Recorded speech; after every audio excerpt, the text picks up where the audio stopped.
Assalamualaikum warahmatullahi wabarakatuh. Selamat datang di channel Muhammad Nasir DJP, dosen, jurnalis, penulis. Jangan lupa like, comment, and subscribe karena semuanya itu gratis loh. Kita lanjutkan yang pertama, penyimpangan di bidang atau yang melingkupi ejaan. Yang kedua, penyimpangan morfologis. Ketiga, penyimpangan struktur dan sintaksis. Yang keempat, penyimpangan menyangkut kosakata dan istilah. Penyimpangan ejaan dan morfologis sudah kita bahas dalam pertemuan sebelumnya. Kali ini kita akan membahas materi tentang penyimpangan sintaksis dan penyimpangan kosakata dan istilah.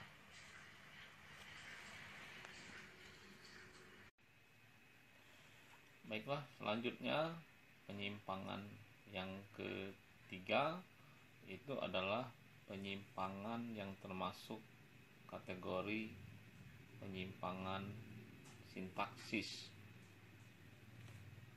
atau struktur.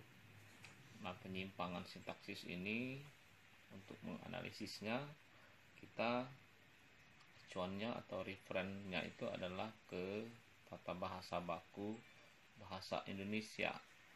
Jadi dalam tataran penyimpangan sintaksis ini biasanya itu termasuk diantaranya adalah penyimpangan yang berhubungan dengan kalimat. Penyimpangan pada tataran sintaksis atau struktur. Ini biasanya berhubungan dengan susunan lebih tinggi dari kata. Jadi pada kata itu biasanya membentuk beberapa kata, kita susun menjadi sebuah kalimat. Kalimat ini nanti tersusun dari frasa, gitu kan? Ada atau anak kalimat, induk kalimat. Nah, jadi struktur ini berhubungan dengan kalimat.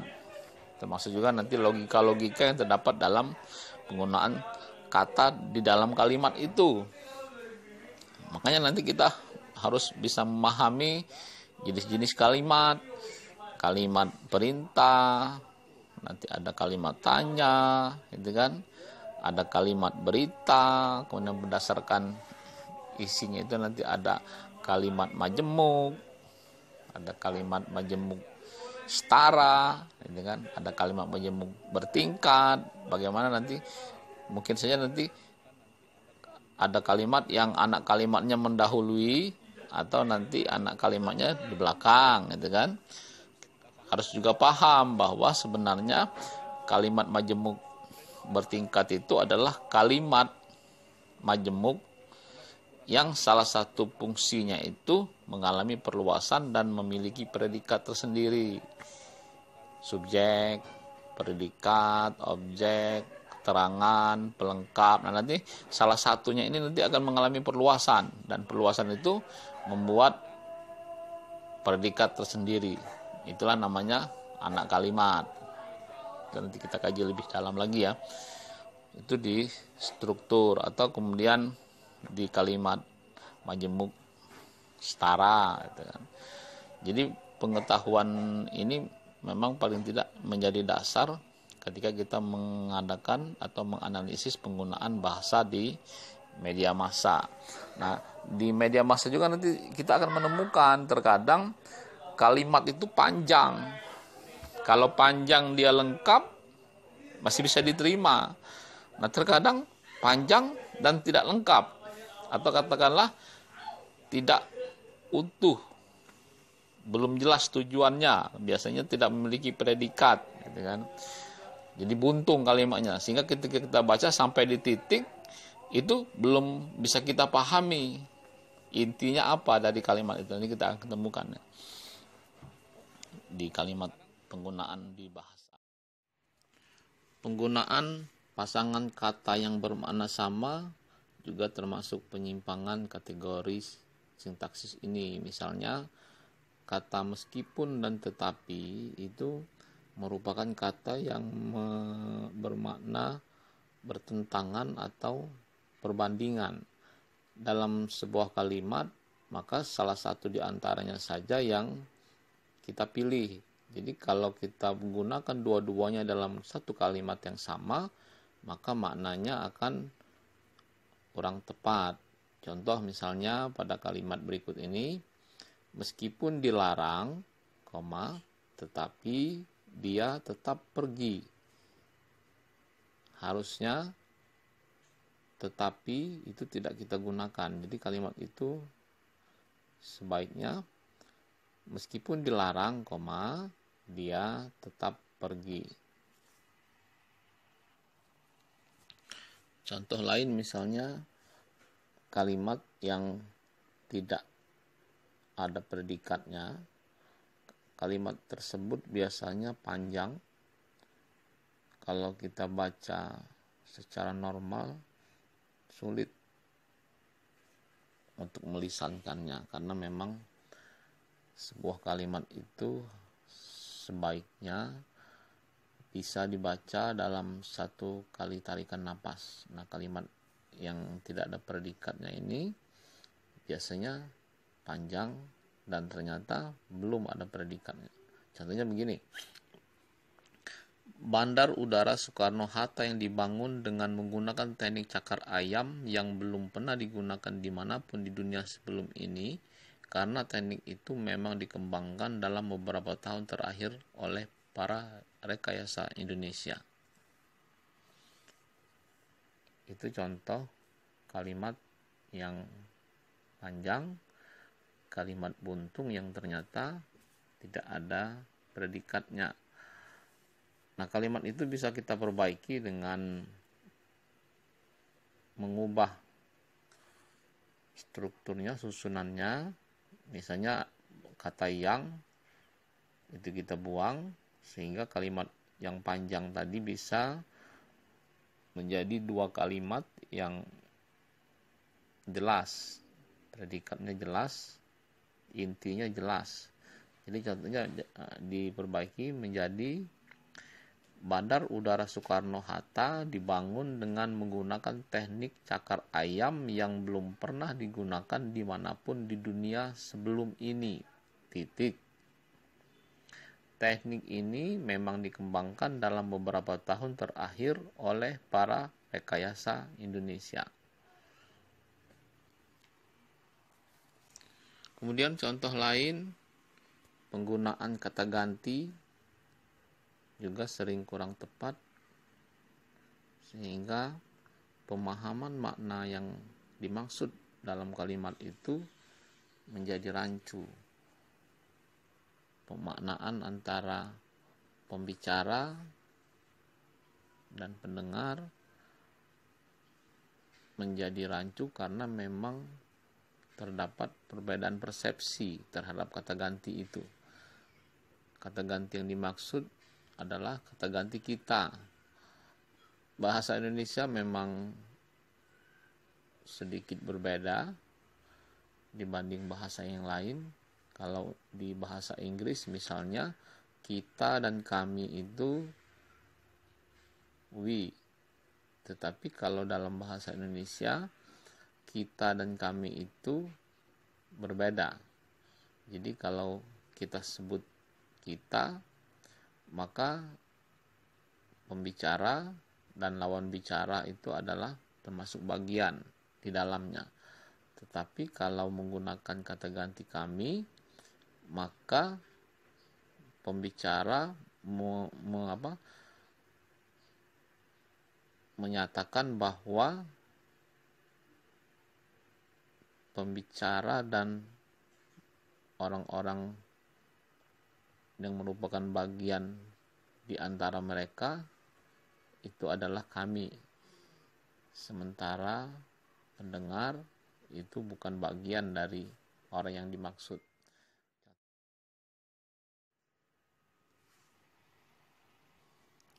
Contoh kalimatnya, kita masih menyelidiki secara intensif kecelakaan itu. dan kita sudah melakukan proses penyelidikan dan penyidikan, ujar Kapoltabes Palembang kepada wartawan. Nah, di mana letak kekeliruan penggunaan kata ganti di kalimat itu? Kekeliruannya terdapat pada penggunaan kata ganti kita. Karena ketika Kapoltabes Palembang mengatakan kita masih menyelidiki atau kita sudah melakukan proses penyelidikan, maka maknanya adalah wartawan yang menjadi audien atau pendengar itu juga termasuk bagian yang juga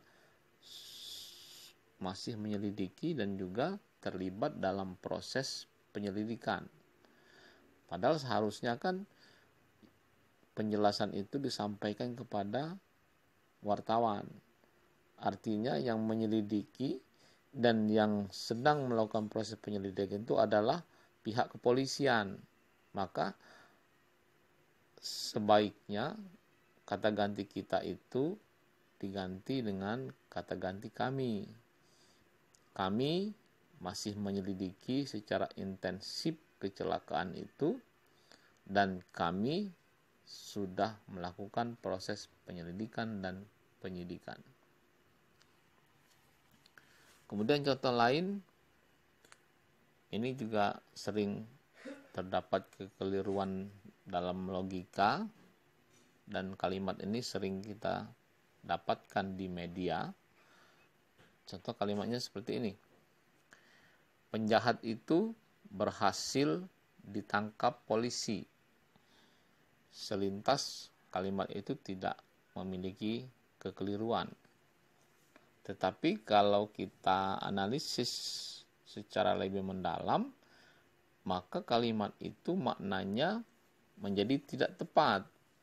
Karena kalau kita buat pertanyaan, siapa yang berhasil? Yang berhasil itu kan penjahat itu berhasil ditangkap polisi. Siapa yang berhasil? Kalau dalam kalimat itu yang berhasil itu adalah penjahat.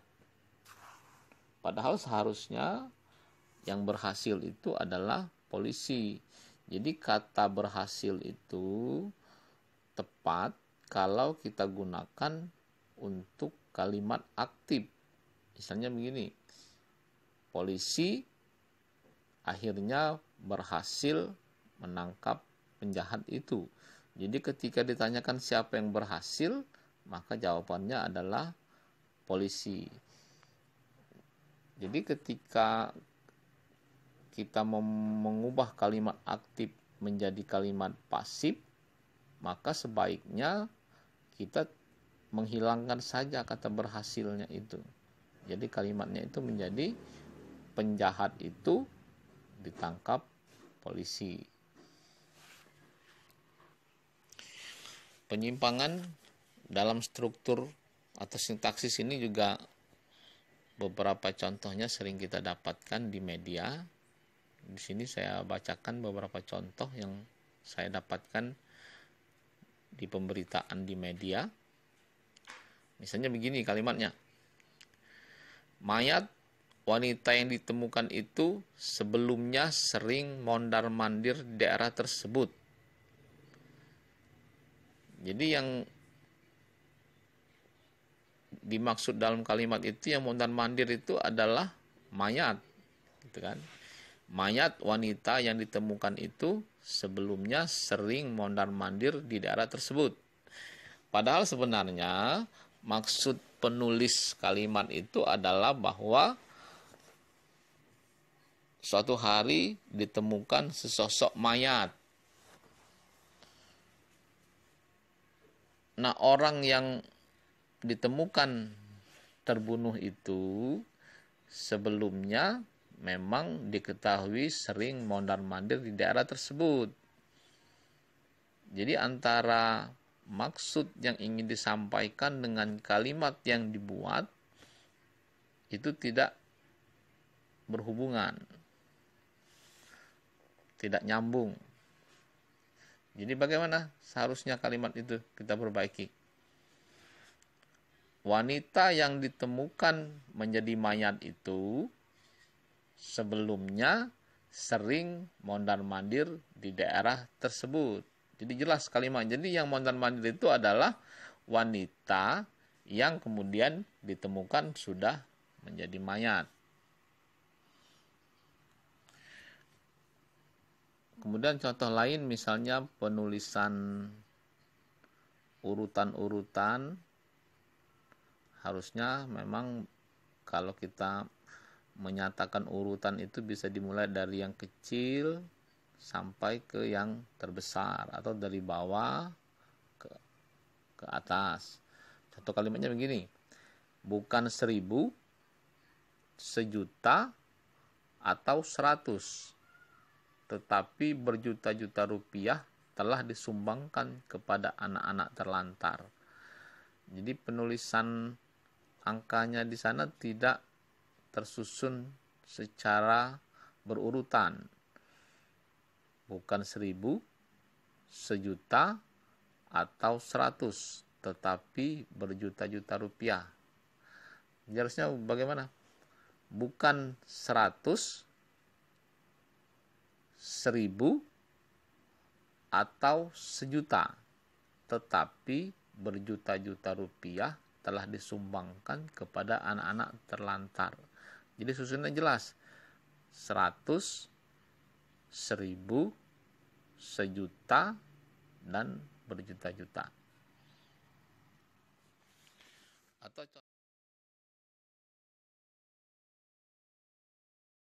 yang keempat, jenis penyimpangan yang sering kita temukan adalah penyimpangan yang termasuk pada kategori kosakata dan istilah. Untuk kosakata ini acuannya adalah Kamus Besar Bahasa Indonesia. Sementara untuk istilah ini adalah Pedoman Umum Pembentukan Istilah. Dan di bagian akhir EBI juga dijelaskan bagaimana sebenarnya proses pembentukan istilah-istilah asing. Karena memang bahasa Indonesia itu bukan hanya diperkaya oleh bahasa induknya Melayu, tapi juga diperkaya oleh kosakata-kosakata asing dan juga kosakata-kosakata bahasa daerah. Nah, khusus bahasa daerah ini nanti melihat bagaimana frekuensi pemakaiannya. Bisa saja saat ini belum termasuk bagian dari bahasa Indonesia, tetapi karena frekuensi pemakaiannya sangat tinggi, kemudian bahasa daerah itu bisa menjadi. Perkembangan terakhir, beberapa kosakata atau lema bahasa yang sebelumnya termasuk ragam bahasa sehari-hari, bisa saja dari bahasa Indonesia atau bahasa daerah ataupun bahasa asing, kemudian itu menjadi bagian dari bahasa Indonesia. Indikasinya adalah bahwa kosakata tersebut bisa kita temukan atau terdapat dalam Kamus Besar Bahasa Indonesia atau KBBI. Beberapa contoh, misalnya alay. Alay ini singkatan sebenarnya, anak layangan atau orang yang gayanya berlebihan untuk menarik perhatian. Ini disebut alay, anak layang. Lalu kemudian lebay. Lebay ini biasanya orang yang berlebihan dalam penampilan, gaya berbicara, dan sebagainya, bersikap manja. Nah, ini biasanya disebut lebay. Nah, sekarang lebay, alay, ini bisa kita cari dalam Kamus Besar Bahasa Indonesia, KBBI. Kalau lebih mudah, kita cari saja di Google. Di Google, di KBBI daring. Kemudian kepo. Kepo ini rasa ingin tahu yang berlebihan. Jadi seseorang ingin tahu rahasia-rahasia orang lain, ini biasanya disebut kepo. Nah, kepo ini ternyata singkatan kelakuan polisi.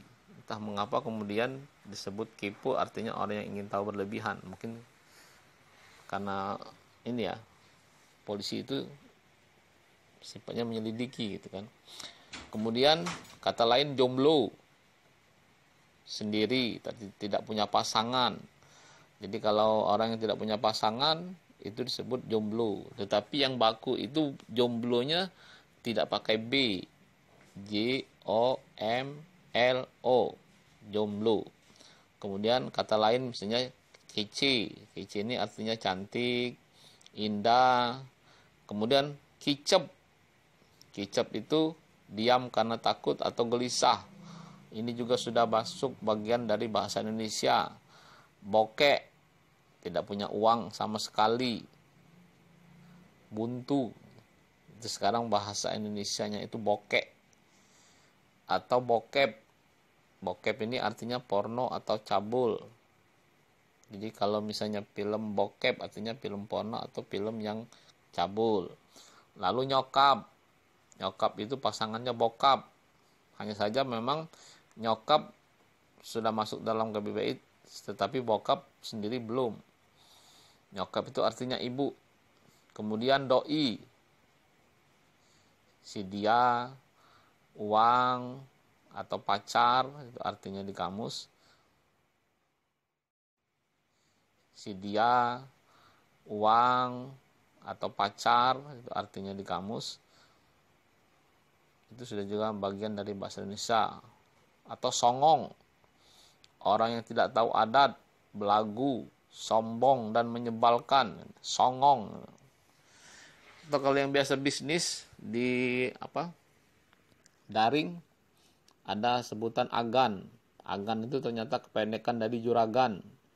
Sama seperti orang menyebut bos, bro, sis. Dan kalau laki-laki agan, kalau wanita biasanya disebut aganwati. Kemudian biras. Biras ini untuk menyatakan hubungan. Jadi kalau adik istri atau adik suami, kakak istri atau kakak suami itu namanya ipar. Gitu kan? Nah kalau sama-sama ipar itu namanya biras. Kemudian galat. Galat itu artinya sesuatu yang ada kekeliruan atau kesalahan atau ada memiliki cacat, tidak sempurna, galat. Kemudian gegana. Gegana ini juga dulu bahasa daerah, tapi sekarang sudah menjadi bahasa Indonesia. Kalau di kamus artinya itu udara, awan, atau menimbulkan suara keras dan ledakan. Jadi kalau tim gegana itu artinya tim yang datang atau tim yang tugasnya itu untuk mengatasi persoalan-persoalan yang berhubungan dengan suara-suara keras dan ledakan. Jadi kalau ada ledakan, maka yang datang menanganinya itu kalau dari polisi adalah tim gegana. Kemudian inkrah. Inkrah itu dari bahasa Belanda, artinya keputusan hukum tetap. Jadi sudah bahasa Indonesia, tulisannya itu INKRAH, inkrah. Atau misalnya kata lain itu kalayang, kereta layang. Jadi kereta layang itu biasanya kereta yang menghubungkan antar terminal, bisa di bandara ataupun di mana saja.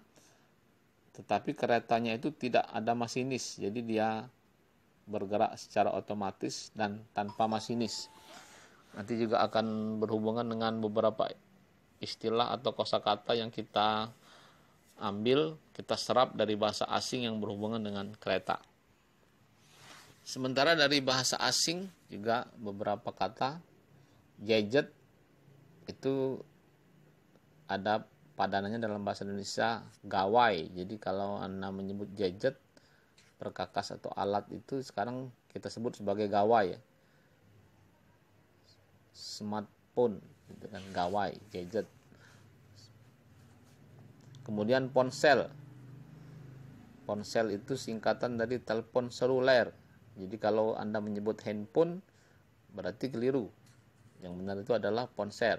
Karena handphone itu kan telepon tangan, telepon genggam. Tapi yang ada di kamus itu ponsel.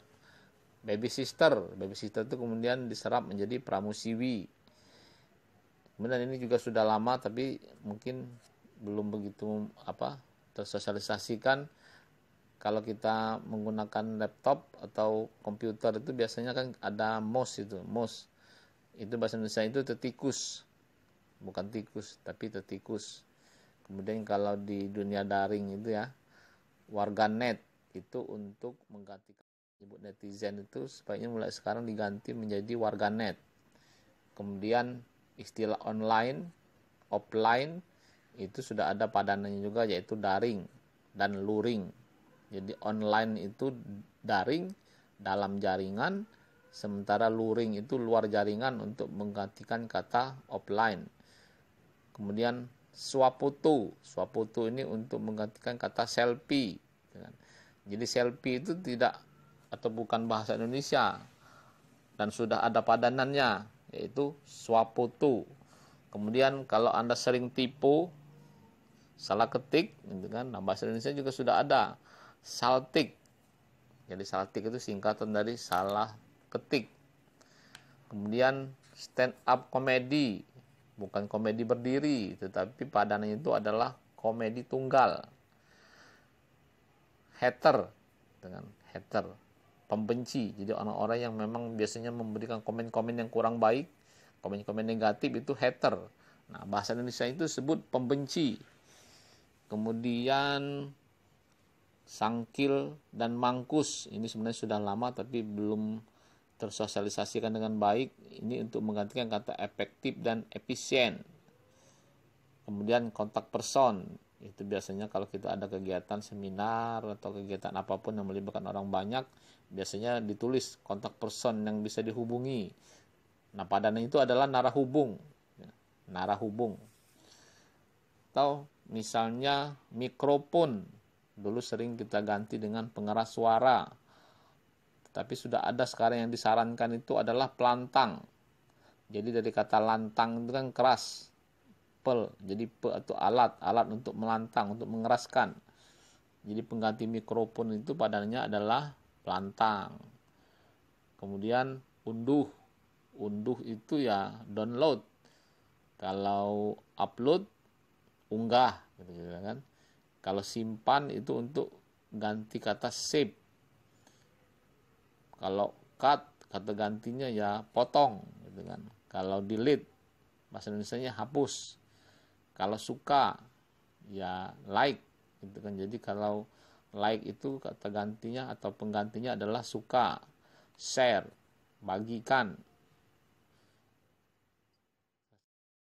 Dari pedoman pembentukan istilah juga ini harusnya menjadi perhatian karena ternyata kita sering keliru. Jadi misalnya pada kata standar itu memang mengambilnya, menyerapnya dari kata standar dari bahasa Inggris. Standar di akhirnya itu ada huruf D.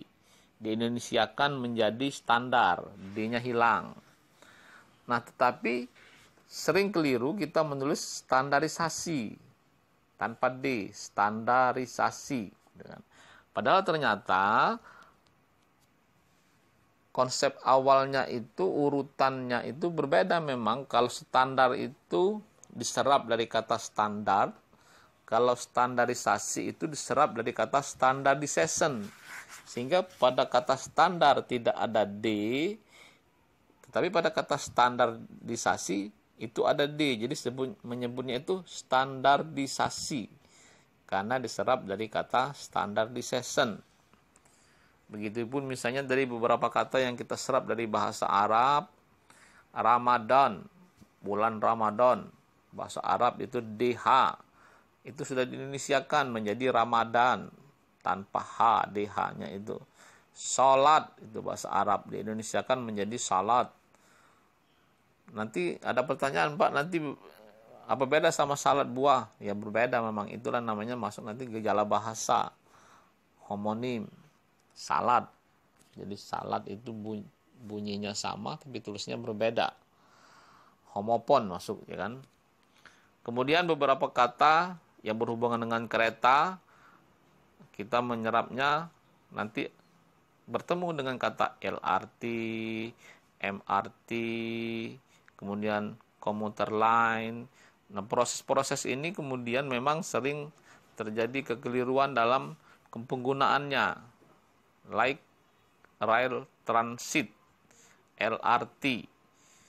Itu sebenarnya sudah ada padanannya dalam bahasa Indonesia, bisa rel layang terpadu atau lintas rel terpadu. Jadi singkatannya sama. Dalam bahasa Inggris LRT kita lisankan like rail transit, sementara untuk bahasa Indonesianya juga hurufnya LRT. Jadi melisankannya berbeda. Dalam bahasa Indonesia lintas rel terpadu, kita sebut LRT. Sementara kalau bahasa Inggris LRT. Kira-kira begitu perbedaannya. Jadi pola ini sama seperti kita menyerap kata ATM, automatic teller machine, gitu kan. ATM kemudian diindonesiakan menjadi juga ATM, anjungan tunai mandiri, kira-kira begitu. Kemudian juga nanti kita bertemu nanti dengan kata kereta rel listrik. Kereta rel listrik ini kemudian kita serap dari kata komuter line. Jadi memang berbeda, karena memang dia kereta api yang berjalannya itu the rel yang sudah ada, tetapi bedanya dia bukan ditarik oleh kereta diesel, tetapi menggunakan listrik. Namanya komuter line, KRL. Di Sumatera belum ada ya. Kemudian nanti kita ketemu dengan MRT, Mass Rapid Transit. MRT. Di Indonesia kan juga tetap MRT, tapi kita melisankannya MRT. Panjangannya itu Moda Raya Terpadu. Nah, nanti sama seperti saya sebutkan contoh tadi, misalnya di bandara itu nanti ketemu juga nanti kereta api, tetapi namanya bukan kereta api listrik, komuter lain, bukan juga LRT atau LRT, bukan juga kategori MRT atau MRT, tapi dia disebut kalayang. Jadi berbeda, kereta layang. Perbedaannya mungkin karena kalayang ini tidak menggunakan masinis, jadi dia bergerak otomatis. Saya kira itu ya. Terkait merebaknya pandemi COVID-19, beberapa kosakata asing itu sebenarnya sudah diindonesiakan, tetapi sebagian dari kita, terutama di media, itu lebih banyak menggunakan istilah asing. Misalnya untuk corona itu sudah diindonesiakan, dia corona tetapi memakai K, bukan menggunakan C. Lalu physical distancing, pembatasan fisik, atau untuk kata lain misalnya social distancing, pembatasan sosial, atau work from home, misalnya kerja dari rumah. Jadi dari beberapa istilah-istilah itu sangat terlihat memang kosakata asing lebih dipilih, padahal kita sudah ada padanya dalam bahasa Indonesia. Jadi sebaiknya memang kita mengutamakan menggunakan padanan kata yang sudah diindonesiakan.